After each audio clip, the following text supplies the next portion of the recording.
Friends, इस lesson में हम लोग एम्फेसिस के बारे में बात करने जा रहे हैं। एम्फेसिस दोस्तों एक बहुत ही इंपॉर्टेंट प्रिंसिपल ऑफ डिजाइन है। बेसिकली एम्फेसिस है क्या? दोस्तों, जब हम अपनी कॉम्पोजिशन में या अपने डिजाइन में कोई एक ऐसा एरिया क्रिएट कर लेते हैं या डिफाइन कर लेते हैं जिसकी तरफ व्यूअर की यानी कि देखने वाले की तमाम तर अटेंशन जो है वो डाइवर्ट हो रही हो, तो इसको हम कहते हैं कि हमने अपने डिजाइन में एम्फेसिस का प्रिंसिपल अप्लाई किया। दोस्तों, ये जो एरिया हमने बनाया अपने डिजाइन के अंदर जिसकी तरफ देखने वाले का ध्यान हमने डाइवर्ट किया है, इसको हम फोकल एरिया के नाम से जानते हैं। अच्छा, ये जो एम्फेसिस क्रिएट करने का काम है ये बहुत सारे तरीकों से किया जा सकता है। ये मैं आपको बाद में बताऊंगा। पहले मैं आपको ये बताता चलूं कि हम एम्फेसिस के अंदर जो फोकल एरिया क्रिएट करते हैं वो एरिया होना चाहिए जिसमें हमारे डिजाइन का जो मोस्ट इंपॉर्टेंट पोर्शन है, यानी कि हमारे डिजाइन का कॉन्सेप्ट या थीम, वो उस पोर्शन के अंदर उस एरिया में लाई कर रहा होना चाहिए, यानी कि वो वाकई में हमारे डिजाइन का इंपॉर्टेंट तरीन एरिया होगा। अच्छा, इसके साथ साथ एक और अहम बात मैं आपको यहां पे बताता चलूं। आप लोगों ने एम्फेसिस क्रिएट करते हुए हमेशा ये बात याद रखनी है कि एक डिजाइन के अंदर एक से ज्यादा फोकल एरियाज नहीं होने चाहिए, क्योंकि अगर हम मल्टीपल फोकल एरियाज अपने डिजाइन के अंदर क्रिएट कर देंगे तो जो देखने वाला है यानी कि हमारा जो व्यूअर है उसकी आई डिस्टर्ब हो जाएगी और उसको बिल्कुल समझ ही नहीं आएगा कि मैंने पहले किस चीज को देखना है और फिर उसके बाद किस चीज को देखना है। बेसिकली ये जो एम्फोसिस का जो प्रिंसिपल है, इसके जरिए हम व्यूअर की जो आय है उसको ट्रैवल करवाते हैं अपने डिजाइन के अंदर बहुत आसानी के साथ। तो चलें अब बात करते हैं उन तरीकों की कि जिनके थ्रू हम बेसिकली अपने डिजाइन के अंदर एम्फोसिस को क्रिएट कर सकते हैं। दोस्तों, एम्फोसिस आम तौर पे डिजाइन के अंदर कॉन्ट्रास्ट के थ्रू क्रिएट किया जाता है। जब मैं ये कह रहा हूं तो इसका मतलब ये है कि ऑपोजिट चीजों को इस्तेमाल करके, मिसाल के तौर पे आप इस विजुअल को देखिए, यहां पे आपको कुछ ग्रे कलर के सर्कल्स नजर आ रहे हैं और उनके बीच में एक रेड कलर का सर्कल है। तो बेसिकली कंट्रास्ट दे दिया और ब्रेक दे दी कलर के अंदर, और कलर में ब्रेक देके एक खास जो सर्कल है उसको ज्यादा इंपॉर्टेंट बना दिया गया है यहां पे इस विजुअल में। इसको कहते हैं एम्फोसिस क्रिएट करना। इसी तरह से एक और मिसाल मैं आपको दिखाता हूं। ये विजुअल देखें, इसके अंदर लाइट और डार्क की मदद से यानी कि वैल्यू की मदद से एम्फोसिस क्रिएट किया गया है।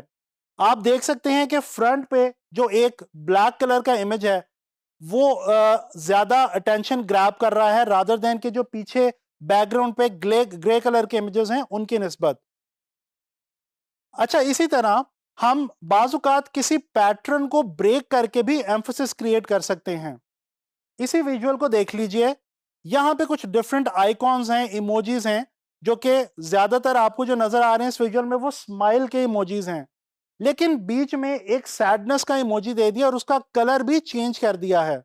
तो हो क्या रहा है, जब आप इस विजुअल को देखेंगे तो आपकी नजर सबसे पहले इस सैड वाले रेड कलर के इमोजी पे पड़ेगी, ना कि उन येलो कलर के जो स्माइल वाले इमोजीज हैं उनके ऊपर। सो बेसिकली इस तरह से हम एम्फोसिस क्रिएट करते हैं। अच्छा, इसी तरह हम ऑब्जेक्ट्स के या अपने डिजाइन एलिमेंट्स के साइज को वेरी करके भी एम्फोसिस क्रिएट कर सकते हैं। जैसे आप ये देखें, इस विजुअल के अंदर आप देख सकते हैं कि यहाँ पे एक जो ऑब्जेक्ट है उसको बड़ा कर दिया गया है और इस तरह से उसकी तरफ ध्यान जो है वो बांट दिया गया है देखने वाले का। अच्छा, इसी तरह से एक और आपको तरीका बताता चलूं। बाज़ औक़ात हम अपने जो हमारे एलिमेंट्स होते हैं उनको हम कुछ इस तरह से प्लेस करते हैं या इस तरह से कैप्चर करते हैं कि उस प्लेसमेंट की वजह से वो फोकल एरिया बन जाते हैं हमारे डिज़ाइन का या हमारी फोटोग्राफ का। इस फोटोग्राफ को देख लीजिए। इस फोटोग्राफ में आप देख सकते हैं कि मट्टी है जो कि ब्राउन कलर की है और जो मट्टी का एक प्रॉपर खूबसूरत रंग होता है, और उसके बीच में एक ग्रीन कलर का ये छोटे से कुछ 2-3 लीव्स की एक शाख निकली हुई है। एक छोटा नौजायदा पौधा जो है वो निकला हुआ है, और ये जो ग्रीन है इस ब्राउन के बीच में ये थोड़ा सा आइसोलेटेड फील हो रहा है, और इसकी प्लेसमेंट कुछ इस किस्म की है कि इसकी प्लेसमेंट की वजह से ध्यान जो है वो पूरी पिक्चर के अंदर पूरी फोटोग्राफ में डायरेक्ट इसी की तरफ जा रहा है। अच्छा, चलें अब कुछ बात करते हैं प्योरली ग्राफिक डिजाइन के हवाले से एम्फेसिस की। दोस्तों, इस पोस्टर को देखिए, ये एक मूवी पोस्टर है और आप देख सकते हैं कि इस मूवी पोस्टर के अंदर कलर को ब्रेक करके भी और उसके अलावा साइज के अंदर वेरिएशन लाके भी जो है वो एम्फेसिस हमने यहाँ पे क्रिएट किया है अपने डिजाइन के अंदर। इसी तरह से ये एक और पोस्टर देखते हैं। ये भी एक मूवी से रेलेवेंट ही पोस्टर है और आप देख सकते हैं कि कैमरा नजर आ रहा है आपको फोरग्राउंड में और उसके अंदर जो उसका लेंस है उसके अंदर आई बना दी गई है। आई की जो इमेज है वो दिखा दिया गया है और वो इमेज इतना मैग्नीफाई कर दिया गया है कि जब हम देखते हैं इस इमेज को, पूरे पोस्टर को, तो हमारा ध्यान सबसे पहले डायरेक्ट उस आई वाले पोर्शन पे जो वो लेंस वाली जगह पे है वहीं पे जाता है। तो इस तरह से हम पोस्टर्स के अंदर बेसिकली अपने किसी भी डिजाइन के अंदर जो भी हम आइटम्स प्रोड्यूस कर रहे हो डिजाइन में, उनके अंदर हम एम्फेसिस क्रिएट करते हैं। एक वेबसाइट की मिसाल भी देख लेते हैं।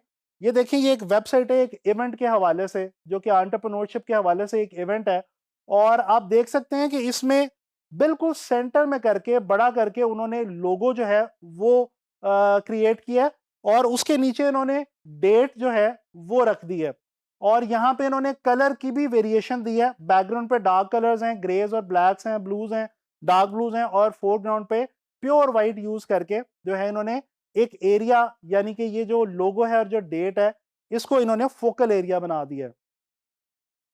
तो दोस्तों, आप लोगों ने देखा कि डिजाइन के अंदर एम्फेसिस की किस कदर ज्यादा अहमियत है और हम डिजाइन्स को कितना इंटरेस्टिंग बना सकते हैं अगर हम जो प्रिंसिपल है एम्फेसिस का उसको फॉलो करें अपने डिजाइन्स के अंदर। तो आप लोगों को मैं ये रेकमेंड करता हूं कि आप लोग एम्फेसिस के ऊपर बहुत ज्यादा ध्यान दें और आने वाले वक्त में जब आप लोग डिजाइन्स बनाएंगे तो आप इस प्रिंसिपल को यूज करके बहुत इंटरेस्टिंग डिजाइन जो हैं वो क्रिएट कर सकते हैं।